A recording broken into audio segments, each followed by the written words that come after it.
बिस्मिल्लाहिर्रहमानिर्रहीम एंड अस्सलामु अलैकुम एवरीवन। आज की इस प्रैक्टिस सेशन में हम कुछ एमसीक्यूज की प्रैक्टिस करने वाले हैं। टॉपिक है रिसीवेबल्स एंड पेएबल। तो चलिए स्टार्ट करते हैं अपनी प्रैक्टिस सेशन को। प्रैक्टिस सेशन को स्टार्ट करने से पहले मैं जरा आप लोगों को बता दूं कि जो भी एमसीक्यूज हम सॉल्व करेंगे और वो अगर एक नए तरीके से टेस्ट हो रहा है तो साथ साथ में आपको तरीका भी बताता चलूंगा कि इस एमसीक्यूज को आप लोगों ने किस तरह टैकल करना होगा। ओके, पहला एमसीक्यूज है, which two of the following are credit entries in the receivable ledger account? आप जरा फिलहाल इस रिक्वायरमेंट को भूल जाए और मेरी तरफ देखें। जब भी एग्जामिनर आप लोगों से पूछे कि इस ट्रांजैक्शन की वजह से इस स्पेसिफिक अकाउंट में, मतलब वो अकाउंट भी एक स्पेसिफिक अकाउंट एग्जामिनर ने मेंशन किया हो, जिस तरह यहाँ पर अकाउंट मेंशन किया है रिसीवेबल लेजर अकाउंट, तो एग्जामिनर जब भी आपसे पूछे कि इस ट्रांजैक्शन की वजह से इस अकाउंट में डेबिट एंट्री होगी या क्रेडिट एंट्री होगी, तो इसका आसान तरीका यह है कि आपने उस ट्रांजैक्शन की डबल एंट्री करनी होगी। डबल एंट्री करें और डबल एंट्री में देखें कि वो डेबिट साइड पे आ रही है या क्रेडिट साइड पर। तो अगर वो अकाउंट डेबिट साइड पे आ रहा है और एग्जामिनर ने मांगा भी डेबिट साइड वाली एंट्री ही हो, तो आप उसको टिक कर दें। अगर नहीं आ रहा तो आप उसको गलत कर दें। समझ आ गई इस बात की? कभी कभार इस तरह भी हो सकता है कि एग्जामिनर आपको ट्रांजैक्शन देगा लेकिन उसका उन अकाउंट के साथ, उन स्पेसिफिक अकाउंट के साथ कोई लेना देना भी नहीं होगा। जैसा कि फॉर एग्जांपल सबसे पहला ऑप्शन है cash paid to credit supplier. जब भी एक बिजनेस कैश पेमेंट करती है अपने क्रेडिट सप्लायर को, जब भी एक बिजनेस कैश पेमेंट करती है अपने क्रेडिट सप्लायर को, तो वो एंट्री करेगी payable debit and cash credit. Entry क्या करेगी? वो एंट्री करेगी पेएबल डेबिट कैश क्रेडिट। अब अगर आप इस एंट्री को देख लें, payable debit and cash credit, अभी अगर आप इस एंट्री को देखें तो इस एंट्री में कहीं पर रिसीवेबल का जिक्र ही नहीं है। तो जब रिसीवेबल का जिक्र ही नहीं है तो इसका रिसीवेबल अकाउंट से क्या लेना देना, तो ये गलत ऑप्शन है। नेक्स्ट वन है डिस्काउंट रिसीव्ड। आप सबको मैंने ये सिखाया है कि डिस्काउंट रिसीव कौन करता है। डिस्काउंट रिसीव करता है कस्टमर, डिस्काउंट अलाउड करता है सेलर, डिस्काउंट रिसीव करता है कस्टमर। और कस्टमर जब भी डिस्काउंट रिसीव करता है तो वो एंट्री करेगा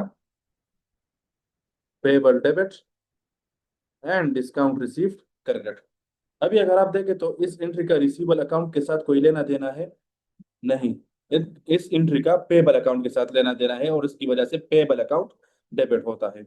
समझ आ गई इस बात की? तो ये ऑप्शन भी गलत है। Next one, irrecoverable debt. Yes, अगर आप बैड डेट एक्सपेंस की एंट्री कर दे तो वो एंट्री होगी bad debt debit and receivable credit. अब इसकी वजह से रिसीवेबल अकाउंट में क्रेडिट एंट्री हो रही है, तो ऑप्शन सी करेक्ट ऑप्शन है। लेकिन हमने एक ऑप्शन नहीं बताना, उसने पूछे है दो ऑप्शंस, ठीक है। और लास्ट वाला है sales return from credit customer. तो जब भी क्रेडिट कस्टमर से सेल्स रिटर्न होगा तो डबल एंट्री होगी sales return debit and receivable credit. अब इसकी वजह से भी रिसीवेबल अकाउंट में क्रेडिट एंट्री हो रही है, तो ये ऑप्शन करेक्ट ऑप्शन है। तो समझ आ गया कि किस तरह टेकल करेंगे आप इसे। Okay, so next MCQ, what should Elon closing balance for receivables be after making the necessary correction? अगर आप इस सवाल को देख ले और बाद में मैं आपको रिक्वायरमेंट भी समझाता हूं, तो अगर सवाल को देखें तो सवाल में आपको एक ट्रेड रिसीवेबल अकाउंट गिवन है और एग्जामिनर ने पूछा भी है कि क्लोजिंग बैलेंस क्या होगा रिसीवेबल का। लेकिन आगे एग्जामिनर ने बताया है after making the necessary correction. तो जब भी इस तरह की रिक्वायरमेंट एग्जामिनर दे आपको, तो इसका मतलब है कि जो भी रिसीवेबल अकाउंट उसने बनाया है वो गलत बनाया है, यानी उसमें कुछ गलतियां हैं। हो सकता है डेबिट एंट्री उसने क्रेडिट साइड पे शो की हो, क्रेडिट एंट्री उसने डेबिट साइड पे शो की हो, इस तरह एंट्री की हो जिसका रिसीवेबल अकाउंट के साथ कोई लेना देना ही ना हो। ठीक है, तो हमने उसको ठीक करना होगा। तो इसके लिए आसान तरीका ये है कि आप अपनी तरफ से एक टी अकाउंट बना दे, रिसीवेबल का टी अकाउंट बना दे और एक एक ट्रांजेक्शन को देखते जाए और साथ साथ में एंट्री भी करते जाए कि इसकी वजह से रिसीवेबल डेबिट हो रहा है, क्रेडिट हो रहा है या कोई भी इफेक्ट नहीं पड़ने वाला। Okay, Elon has produced a first draft of his receivable ledger account but is not confident। देखिए पहले मैंने बताया कि वो कॉन्फिडेंट ही नहीं है that he has all the entries on the correct side of the ledger account। Okay, balance brought down का मतलब है ओपनिंग बैलेंस, तो ओपनिंग बैलेंस है 12,000। फिर है रिसीट फ्रॉम कस्टमर, तो कस्टमर से जितना भी कैश रिसीव होगा एंट्री होगी cash debit receivable credit, cash debit and receivable credit. तो रिसीट की वजह से रिसीवेबल अकाउंट क्रेडिट होता है 53,500। मैंने सिर्फ कैश लिख दिया, स्पेस थोड़ा कम है तो आप कैश रिसीट भी लिख सकते हैं, ठीक है। फिर है कैश सेल्स, कैश सेल की एंट्री है कैश डेबिट सेल्स क्रेडिट। अब इसका रिसीवेबल अकाउंट के साथ क्या लेने देना, कुछ भी नहीं, तो इग्नोर कर दे इसे। फिर है बैड डेट, तो बैड डेट की अभी मैंने एंट्री सिखाई कि bad debt expense debit receivable credit, तो बैड डेट की वजह से रिसीवेबल अकाउंट क्रेडिट होता है एंड अमाउंट है 700। फिर है क्रेडिट सेल्स, क्रेडिट सेल्स की एंट्री क्या है, receivable debit sales credit, receivable debit sales credit. तो क्रेडिट सेल से रिसीवेबल अकाउंट में डेबिट एंट्री होती है 54,600। फिर है सेल्स रिटर्न, तो सेल्स रिटर्न की अभी मैंने यहाँ पर एंट्री करवाई, सेल्स रिटर्न की एंट्री है sales return debit and receivable credit. तो सेल्स रिटर्न की वजह से भी रिसीवेबल अकाउंट क्रेडिट होता है, अमाउंट 1100। फिर है कॉन्ट्रा विद पेबल लेजर, तो कॉन्ट्रा की एंट्री है payable debit receivable credit, payable debit receivable credit. तो कॉन्ट्रा से भी रिसीवेबल अकाउंट क्रेडिट होता है, ठीक है। इट्स 900। अब क्लोजिंग बैलेंस फाइंड कर दें, 12,000 प्लस 54,600 माइनस 53,500 और 700, 1100 और 900, तो यह आ जाएगा 10,400। इधर ऑप्शन हो जाएगा 10,400।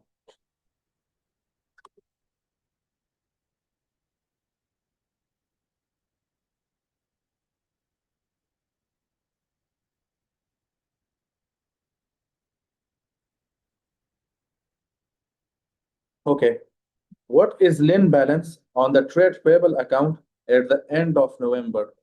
एंड ऑफ नवंबर, तो इसका मतलब है कि क्लोजिंग बैलेंस ही आपसे पूछी गई है कि पेबल अकाउंट में क्लोजिंग बैलेंस क्या होगी, ठीक है।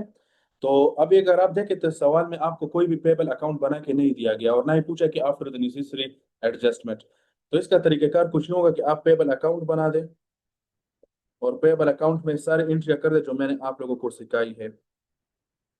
मैंने सिखाया कि इसका ओपनिंग बैलेंस क्रेडिट साइड पे होगा, क्लोजिंग बैलेंस डेबिट साइड पे आएगा। क्रेडिट परचेजेस की वजह से पेबल अकाउंट क्रेडिट होता है,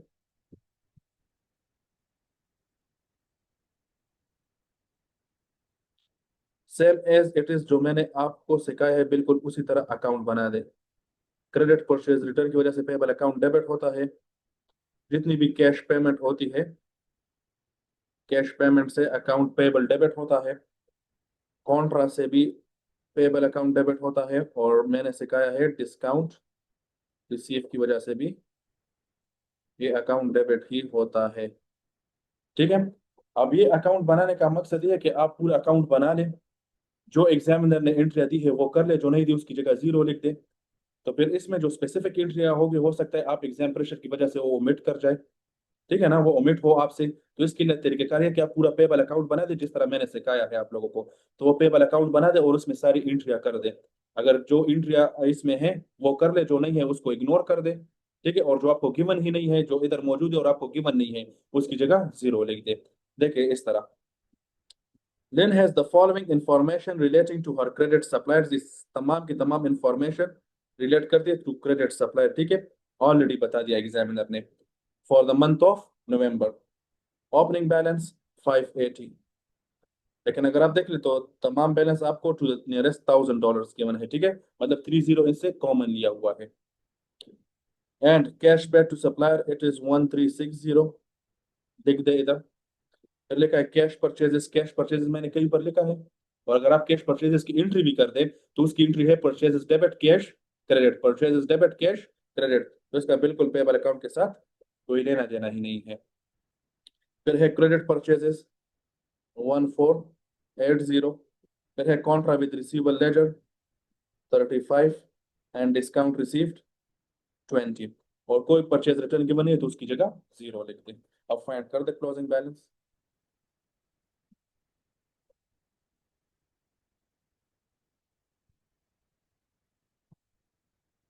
तो इससे ज़्यादा है 645 और सारी वर्किंग टू द नियरेस्ट $1000 है, तो आप आंसर लिख लेंगे 645। ये हो गया इसका आंसर।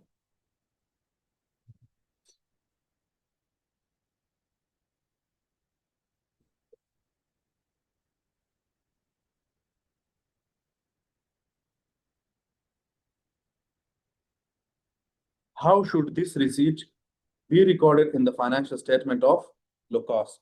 लुकास से कोई कैश पेमेंट मिली है, तो उस कैश पेमेंट को हम अपनी फाइनेंशियल स्टेटमेंट में किस तरह रिकॉर्ड करेंगे, तो डबल एंट्री हमने बतानी होगी।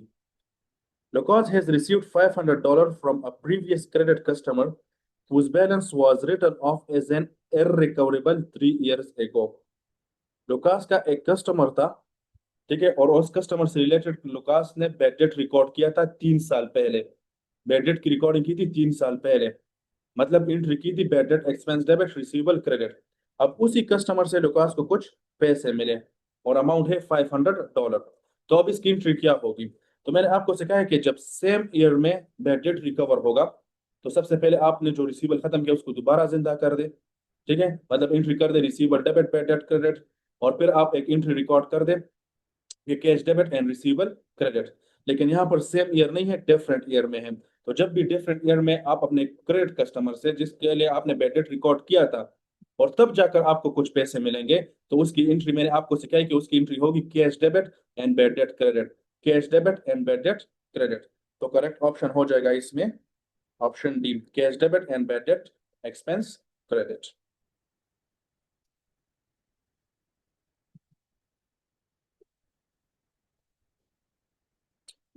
ओके, सो अब एक टेक्निकल सा सवाल है, ठीक है, और गौर से मेरी तरफ देख रहे हैं, थोड़ा सा टेक्निकल सवाल है।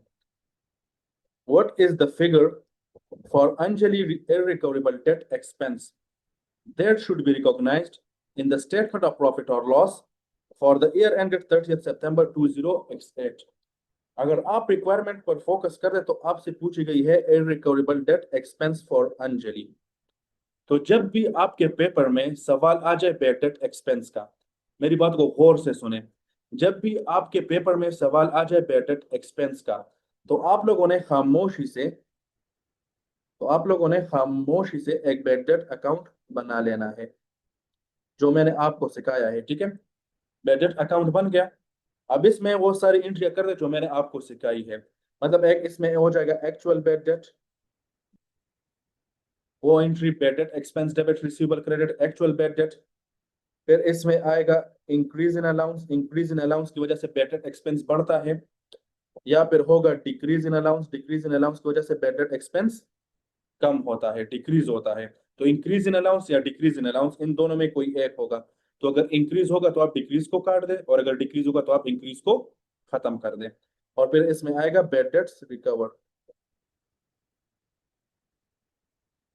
बैड डेट्स रिकवर, और इसके बाद जो डिफरेंस बन जाएगा वो चार्ज कर देंगे हम पीएनएल में एज ए एक्सपेंस, ठीक है। अब इंक्रीज और डिक्रीज को फाइंड करने के लिए आपने एक दूसरा अकाउंट भी बनाना होगा, उसका नाम है अलाउंस। और उसमें जब आप ओपनिंग बैलेंस और क्लोजिंग बैलेंस को कंपेयर करेंगे तो आपको पता चल जाएगा कि इंक्रीज इन अलाउंस है या डिक्रीज इन अलाउंस। तो अभी आपको पता चल गया होगा कि जब भी एग्जामिनर बैड डेट के बारे में पूछे, बैड डेट के बारे में पूछे, तो आपने बैड डेट का अकाउंट भी बनाना होगा और आपको अलाउंस का अकाउंट भी बनाना होगा, ठीक है। बैड डेट के लिए आपको अलाउंस का अकाउंट बनाना कंपल्सरी है, क्योंकि उधर से आपको पता चलेगा कि ये इंक्रीज इन अलाउंस है या डिक्रीज इन अलाउंस है। ये बात समझ में आती है। दोनों अकाउंट बन गए, अब जरा डेटा को पढ़ते हैं। Anjali is reviewing his receivable balance at the year ended 30th September 20x8. He has established that allowance equivalent to 6% of the outstanding receivable balance is required at 30th September 20x8। यहाँ पर बात की है उसने कि जितना भी उसका आउटस्टैंडिंग रिसीवेबल होगा, यानी जितना भी उसका क्लोजिंग रिसीवेबल होगा, क्लोजिंग रिसीवेबल का 6% वो अलाउंस बनाएगी।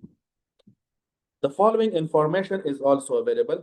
Receivable at 30th September 20x8 was 318,000, 318,000 receivable है at the year end. Irrecoverable debt to be written off, यहाँ पर जरा गौर करें, यहाँ पर लिखा है to be written off। To be written off का मतलब है कि ये जो बैड डेट एक्सपेंस है ये अभी रिसीवेबल अकाउंट से हमने माइनस नहीं किया। ये बात समझ में आती है? जब एग्जामिनर कहते हैं कि to be written off receivable expense या bad debt expense to be written off, to be written off का मतलब है कि अभी तक हमने इसकी एंट्री नहीं की है, अभी तक हमने इसको रिसीवेबल अकाउंट से रिमूव नहीं किया है। तो सबसे पहले आप इसको रिमूव कर दें। क्यों रिमूव कर दें? क्योंकि उसने पहले ही बताया कि जितना भी आउटस्टैंडिंग बैलेंस होगा उसका 6% अलाउंस बनेगा। तो ये जो बैलेंस है ये आउटस्टैंडिंग नहीं है, इसमें हमने बैड डेट एक्सपेंस को भी रिकॉर्ड करना होगा जो अभी तक हमने नहीं किया, क्योंकि एग्जामिनर ने बताया to be written off, to be written off, to be written off, to be written off का मतलब है कि अभी तक ये रिमूव नहीं हुआ, हमने रिमूव करना होगा उसे। तो इसके लिए आप कर लेंगे कि सबसे पहले रिसीवेबल बैलेंस लिख दे 318,000, ठीक है, और इससे फिर बैड डेट एक्सपेंस माइनस कर दे, बैड डेट्स, बैड डेट्स की एंट्री क्या होगी? Bad debt expense debit and receivable credit. तो रिसीवेबल हो जाएगा क्रेडिट और बैड डेट एक्सपेंस हो जाएगा डेबिट, ठीक है। तो यहाँ पर आउटस्टैंडिंग बैलेंस आ जाएगी 318,000 माइनस 7,400, तो ये हो जाएगी 310,600। अब इसका अगर हम 6% लेंगे तो वो बन जाएगी क्लोजिंग अलाउंस, दैट इज 18,636, ये बन गई क्लोजिंग अलाउंस।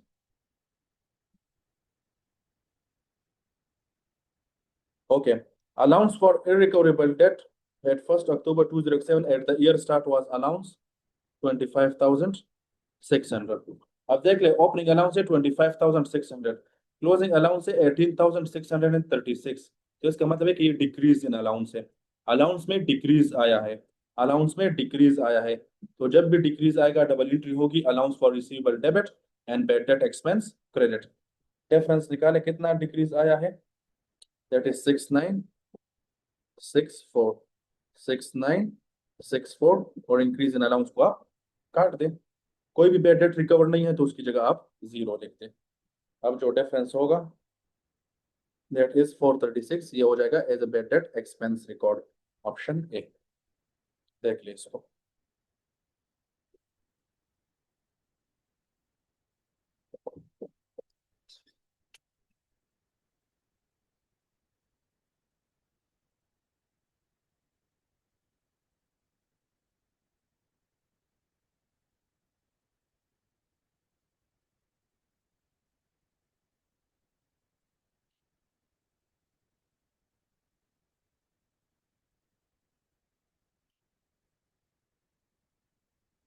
What is वो receivable expense for the year ended 31st December 20x8?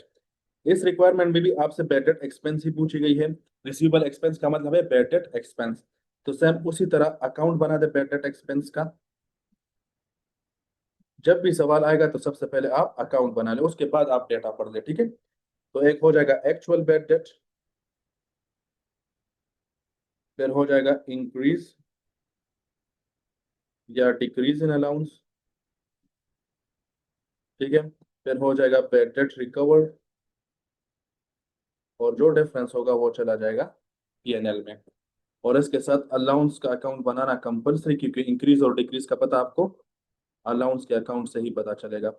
इसमें आप कंपेयर करेंगे ओपनिंग बैलेंस और क्लोजिंग बैलेंस, तो आपको पता चल जाएगा कि इंक्रीज इन अलाउंस है या decrease in allowance. Okay, on 1st January 20x8, 1st January 20x8 मतलब ईयर स्टार्ट की बात हो रही है। वो had an allowance for irrecoverable debt of 4,800, opening allowance है 4,800। During the year he has written off an irrecoverable debt of 900। written off का मतलब है he has written off, written off का मतलब है कि वो ऑलरेडी रिमूव कर चुका है, वो ऑलरेडी बैड डेट एक्सपेंस को रिकॉर्ड कर चुका है, उसने ऑलरेडी ये अमाउंट रिसीवेबल अकाउंट से माइनस की हुई है, रिसीवेबल से रिमूव किया हुआ है। he has written off किया हुआ है, करना नहीं है। यहाँ पर जो था वो था टू बी रिटर्न ऑफ, अभी करना है। यहाँ पर देखा है हैज रिटर्न ऑफ, वो कर चुका है, ठीक है, रिमूव कर चुका है, तो अभी आप रिमूव नहीं करेंगे। कितना है 900, तो ये हो जाएगा actual bad debt, bad debt expense debit and receivable credit, and recover a previous written off debt of 600, bad debt recover है 600। The remaining receivable balance at 31st December 20x8 is 204,000. Remaining balance है 204,000. The allowance for irrecoverable debt at 31st December 20x8 is equivalent to 3% of receivable. Closing allowance 3% of receivable होगा. So it is 204,000 multiply by 3%. तो ये हो जाएगी 6120. अभी अगर आप देखें तो अभी है इंक्रीज इन अलाउंस, क्योंकि ओपनिंग अलाउंस है 4,800, क्लोजिंग अलाउंस है 6,120. तो इसका मतलब है ये है इंक्रीज इन अलाउंस, और इंक्रीज इन अलाउंस की डबल एंट्री है allowance for receivable credit and bad debt expense debit. तो ये है 1320. ये हो गया इंक्रीज इन अलाउंस. डिक्रीज को खत्म कर दे, अभी पीएनएल एक्सपेंस फाइंड कर दे, तो वो अमाउंट हो जाएगी 1620. देखिए इसको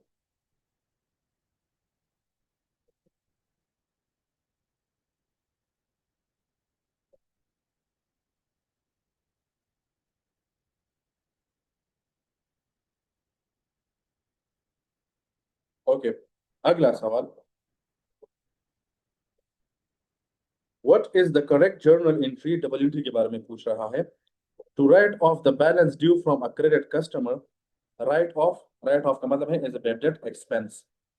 Who has never been included in the allowance for irrecoverable debts and who has stated that they will not be paying the amount owed. बड़ा बदमाश बंदा है भाई, साफ बता दिया कि मैं आपको पेमेंट नहीं करूंगा. तो सिंपल है, एक बड़ा सा रिक्वायरमेंट है, लेकिन इसका सिंपली मकसद ये है कि बैड डेट एक्सपेंस की एंट्री क्या होगी. तो बैड डेट एक्सपेंस की एंट्री मैंने सिखाई है, bad debt expense debit and receivable credit. Simply वो एंट्री आपसे पूछी गई है, तो ऑप्शन हो जाएगा option C correct, bad debt expense debit and receivable credit.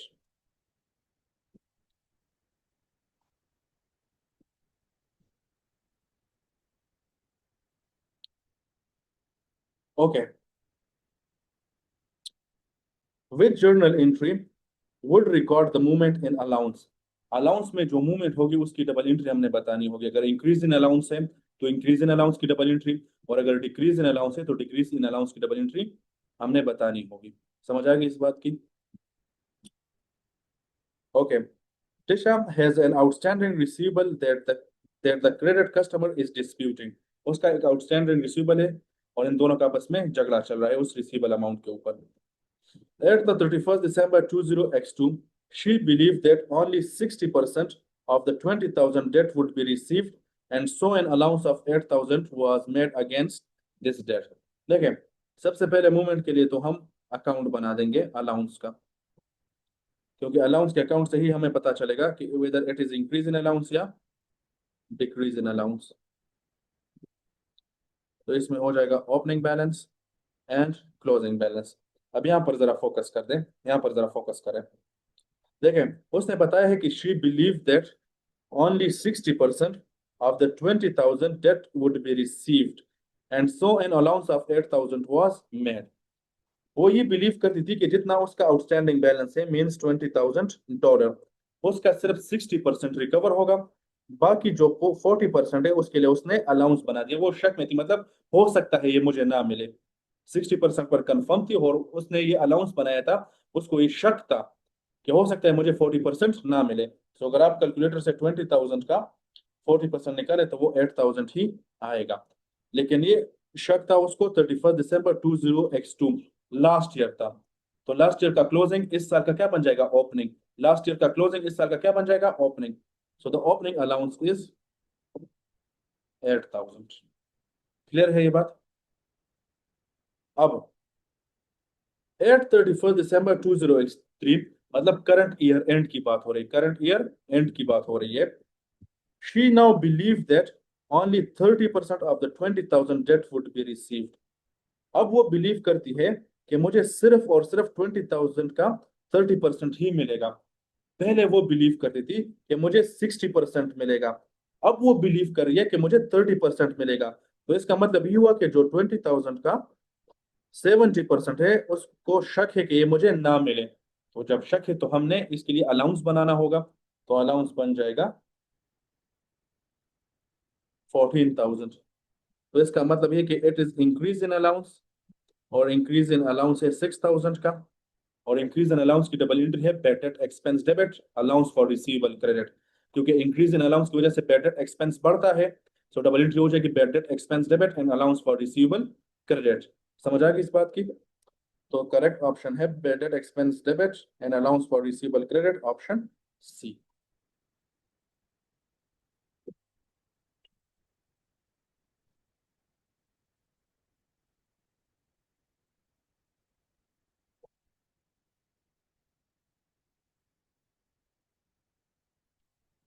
अगला सवाल, what is the correct balance for her trade payable at 31 January 20x8?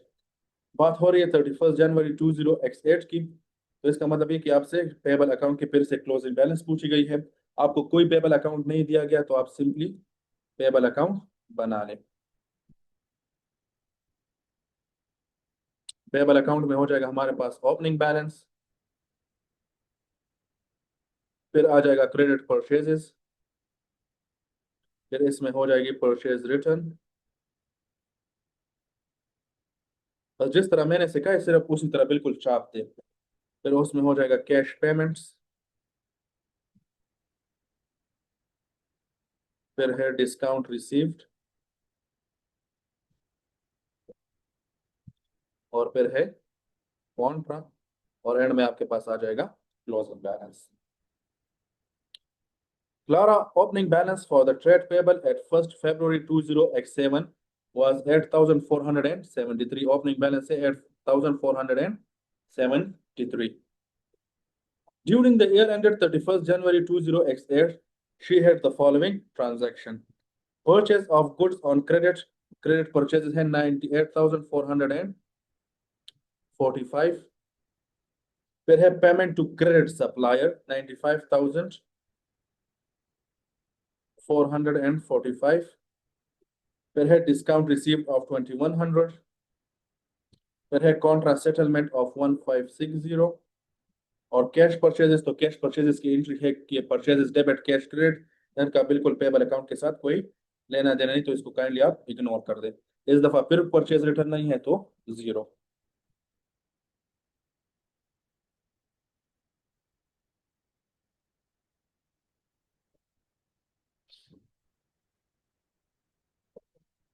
Sorry, the payment is 95,669। Sorry इसके लिए, ये जरा ठीक कर दें। 95,669, ठीक है। तो अमाउंट आ जाएगा 7,589। It is 7,589।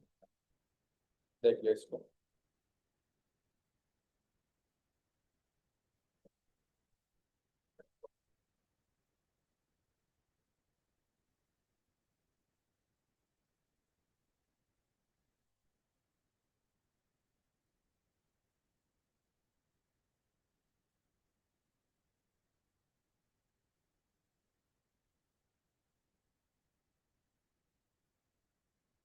अगला सवाल, what is Hamza trade receivable balance at 31 December 20x7? अभी हमसे रिसीवेबल अकाउंट की क्लोजिंग बैलेंस पूछी गई है, तो आप अभी ट्रेड रिसीवेबल अकाउंट का बैलेंस फाइंड करने के लिए टी अकाउंट बना दे। रिसीवेबल अकाउंट, इसका ओपनिंग बैलेंस, क्लोजिंग बैलेंस, फिर आ जाएगा क्रेडिट सेल्स, फिर हो जाएगा रिफंड टू टू कस्टमर, फिर हो जाएगा डिसऑनर्ड चेक। ठीक है, क्रेडिट साइड पे एंट्री होगी सेल्स रिटर्न की,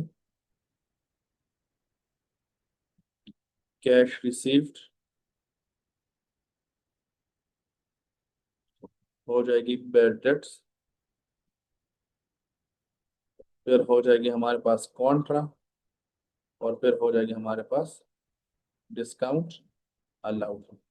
ये वो रिसीवेबल अकाउंट है जो काफी डिटेल और एक एक एंट्री के साथ मैंने आप लोगों को सिखाया हुआ है। अब Hamza trade receivable balance at 1st January 20x7 means opening balance was 16,173. 16,173. During the year ended 31st December 2007, he had the following transactions. Sales of goods on credit, credit sales है 96,113. फिर है receipt from credit customer, cash received है 93,229. Bad debt expense है 2,400. Contra settlement है 1,820. और cash cell, तो cash cell की double entry है कैश डेबिट सेल क्रेडिट, इसका बिल्कुल रिसीवेबल अकाउंट के साथ कोई लेना देना नहीं, तो जो आपको गिवन है उसकी जगह सिंपली 0 लिख दे और अब फाइंड कर दे क्लोजिंग बैलेंस।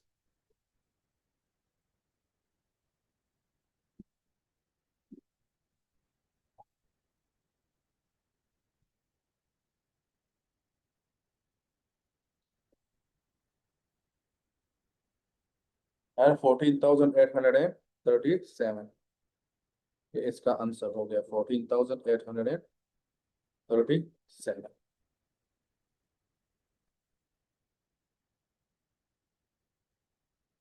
अच्छा, अब मेरी एक बात सुने, अगर आप ये कंप्लीट रिसीवेबल अकाउंट नहीं बनाना चाहते, मतलब आप ये समझ रहे हैं कि रिसीवेबल अकाउंट बनाना हमारे लिए टाइम कंज्यूमिंग है, पेपर में तो सिर्फ 2 ही घंटे होते हैं, तो इसके लिए फिर आसान तरीका वही है कि आप एक एक ट्रांजैक्शन को देखते जाए और उसकी एंट्री करते जाए।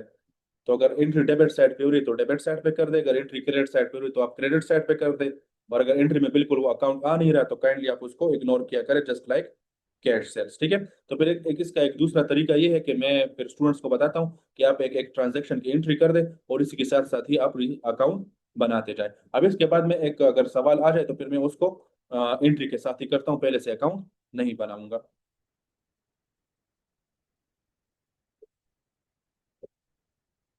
ओके, अगला सवाल, what is the credit entry to record this receipt. फिर से कैश मिला है और उसके लिए हमने सिर्फ क्रेडिट एंट्री बनानी होगी, सिर्फ credit entry.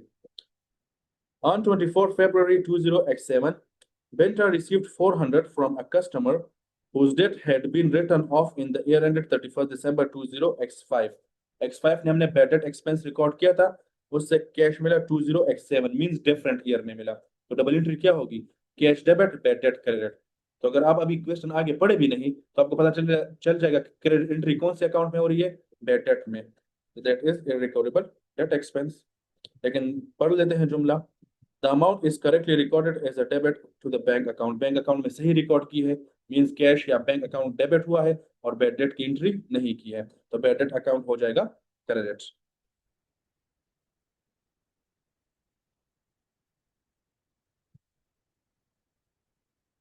Okay, what is the overall effect, overall effect हमने बताना होगा of the year and adjustment for receivable on profit और लॉस फॉर द ईयर।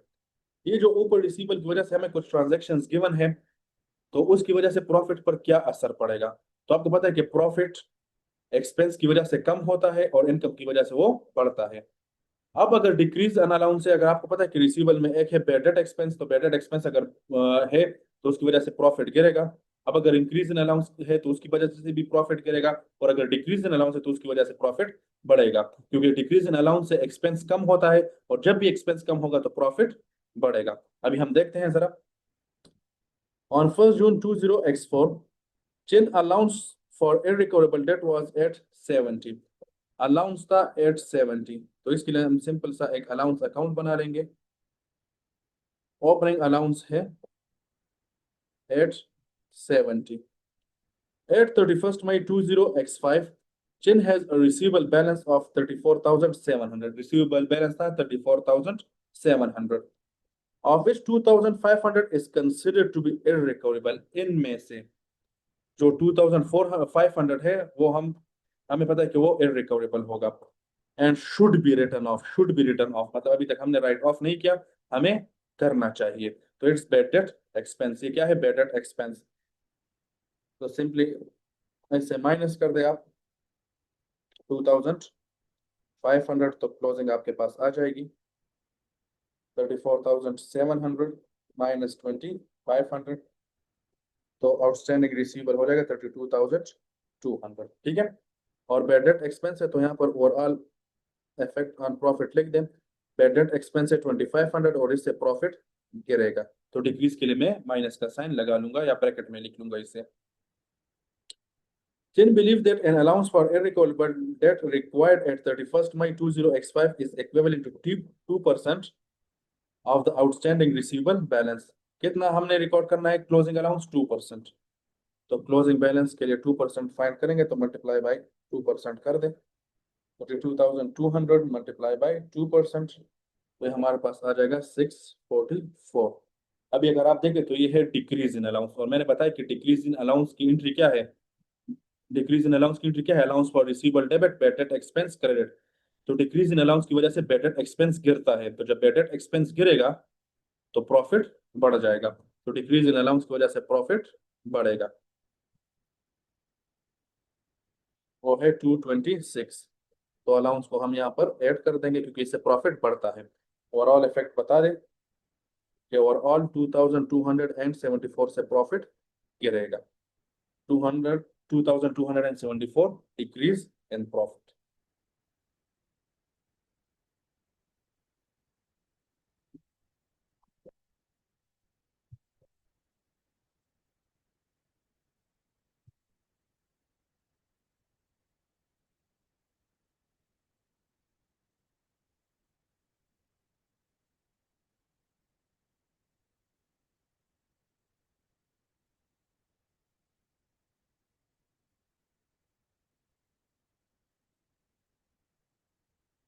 अच्छा, अगला सवाल, what effect if any will this information have on the following balances in the financial statement for the year ended 30th September 20x8। हमने effect बताना होगा अगर कोई पढ़ रहा है रिसीवेबल बैलेंस के ऊपर, अलाउंस के ऊपर और प्रॉफिट के ऊपर, ठीक है। तो submit allowance for irrecoverable debt at 1st October 20x7 was 1200। Opening balance था अलाउंस के अकाउंट में, ओपनिंग बैलेंस था अलाउंस के अकाउंट में 1200। At 30th September 20x8, his receivable were 28,000 and a debt of 800 was required to be written off, to be written off। अभी तक हमने right of नहीं किया, टू बी रिटर्न ऑफ। समझ आ रही है इस बात की? तो अलाउंस है 28,000, सॉरी रिसीवेबल बैलेंस है 28,000, उसमें जो बैड डेट एक्सपेंस है वो है 800, तो बैड डेट एक्सपेंस हो जाएगा 800। और साथ में हम एक बैड डेट की अकाउंट भी बना लेते हैं कि पता चले कि बैड डेट एक्सपेंस बढ़ रहा है या कम हो रहा है। तो इस एक में आ जाएगा एक्चुअल बैड डेट, फिर हो जाएगा increase in allowance, decrease in allowance and bad debts recovered, ठीक है। तो अभी बैड डेट्स जो राइट ऑफ है वो है 800, तो हम इसकी एंट्री कर देंगे bad debt expense debit and receivable credit, that is 27,200, ठीक है। ये रहा closing receivable. Summit has calculated that an allowance for irrecoverable debt equivalent to 3% of the remaining amount outstanding would be required।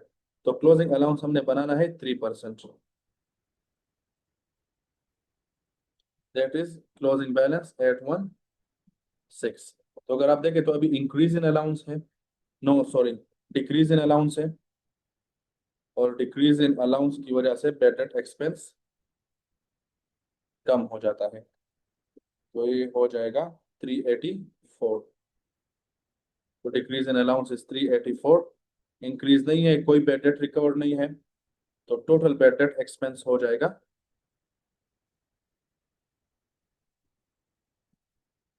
416। तो अगर आगे तो बैड डेट एक्सपेंस आ रहा है तो बैड डेट एक्सपेंस का मतलब है कि बैड डेट एक्सपेंस बढ़ रहा है, तो जब बैड डेट एक्सपेंस बढ़ेगा तो प्रॉफिट गिरेगा। यहाँ पर बैड डेट एक्सपेंस है 416, तो बैड डेट एक्सपेंस जब बढ़ेगा तो प्रॉफिट गिरेगा। या आप इसी तरह भी कर सकते हैं कि जो बैड डेट एक्सपेंस है एक्चुअली, जो अभी मैंने ऊपर सवाल करवाया कि बैड डेट एक्सपेंस की वजह से प्रॉफिट गिरता है तो 800 माइनस में लिख दे, और डिक्रीज इन अलाउंस की वजह से प्रॉफिट बढ़ता है तो उसको प्लस में लिख दे, तो आप देखें कि 416 नेगेटिव आंसर ही आएगा, तो मतलब कि इसकी वजह से प्रॉफिट गिर रहा है, ठीक है। अब अगर आप अलाउंस देख ले तो अलाउंस में डिक्रीज आ रहा है, तो अलाउंस के लिए डिक्रीज का ऑप्शन सेलेक्ट कर दें। और रिसीवेबल, तो रिसीवेबल आपको पता है कि वो बैड डेट्स की वजह से भी कम होता है और वो अलाउंस की वजह से भी कम होता है, तो ऑटोमेटिकली इसमें भी डिक्रीज ही आएगा, क्योंकि एक तो बैड डेट एक्सपेंस की वजह से गिर जाएगा, और एक आपको पता है कि रिसीवेबल को हम as a net receivable show करते हैं स्टेटमेंट ऑफ फाइनेंशियल पोजीशन में, और नेट रिसीवेबल का मतलब है closing receivable minus closing allowance, तो फर्दरली ये क्लोजिंग अलाउंस की वजह से भी डिक्रीज हो जाएगा, तो तीनों डिक्रीज ही होंगे।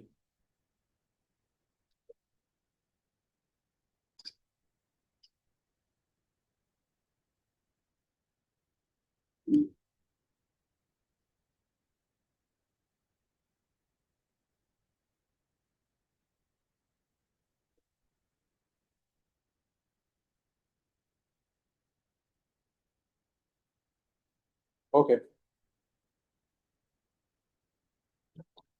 which of the following combination represent the impact on the financial statement of the necessary adjustment for receivable। ऊपर अगर हम कुछ नेसेसरी एडजस्टमेंट करें तो ओवरऑल इफेक्ट क्या पड़ेगा फाइनेंशियल स्टेटमेंट्स के ऊपर। Zing has the following balances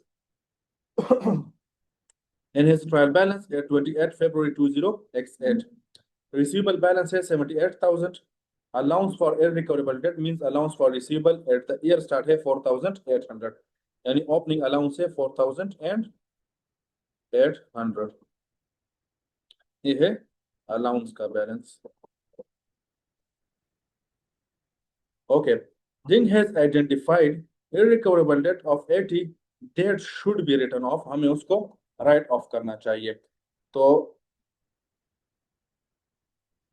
actual जो रिसीवेबल है वो है 78,000 और हमें जो बैड डेट रिकॉर्ड करना है वो है $80 का, तो बैड डेट की वजह से रिसीवेबल गिरता है और बैड डेट एक्सपेंस बढ़ता है, तो मैं एक अकाउंट बना लूंगा बैड डेट का भी, कि ओवरऑल पता चले कि क्या इम्पैक्ट पड़ रहा है। रिसीवेबल इंक्रीज इन अलाउंस, फिर हो जाएगा decrease in allowance, bad debts recovered, और आगे हम देख लेंगे P&L आइटम्स। ठीक है, तो एक्चुअल बैड डेट तो है वो है 80, अब माइनस कर दे रिसीवेबल से 78,000 माइनस 80, तो ये हो जाएगा 77,920। ठीक है, he had also estimated that an allowance for irrecoverable debt should be made that is equivalent to 20% of the outstanding receivable, closing allowance बनेगा 20% of the receivable, तो ये हमारे पास क्लोजिंग 1 मिनट आसान हो रही है। ओके, सो क्लोजिंग अलाउंस हमने calculate करे, वो आ रहा है 15,584, तो ये हो जाएगा 15,584। अभी आप अगर आप देख ले तो इंक्रीज इन अलाउंस ही है, और इंक्रीज इन अलाउंस है 10,784। ठीक है, और इंक्रीज इन अलाउंस की वजह से बैड डेट एक्सपेंस बढ़ता है। नो डिक्रीज इन अलाउंस, कोई बैड डेट्स रिकवरी नहीं है, तो ओवरऑल एक्सपेंस हो जाएगा 10,864। अब जब बैड डेट एक्सपेंस बढ़ेगा तो प्रॉफिट गिरेगा। ठीक है, बैड डेट एक्सपेंस बढ़ेगा तो प्रॉफिट गिरेगा, रिसीवेबल में भी डिक्रीज आएगा, और साथ में हमें पूछा गया अलाउंस, तो अलाउंस में अगर आप देखें तो इंक्रीज आ रहा है, so there is a decrease in receivable not increase in profit, तो ऑप्शन गलत है, decrease in receivable decrease in profit and decrease in allowance, no ये वाला भी गलत है, फिर है decrease in receivable decrease in profit and increase in allowance, yes, क्योंकि अलाउंस में इंक्रीज आ रहा है। ठीक है, so correct option is option A.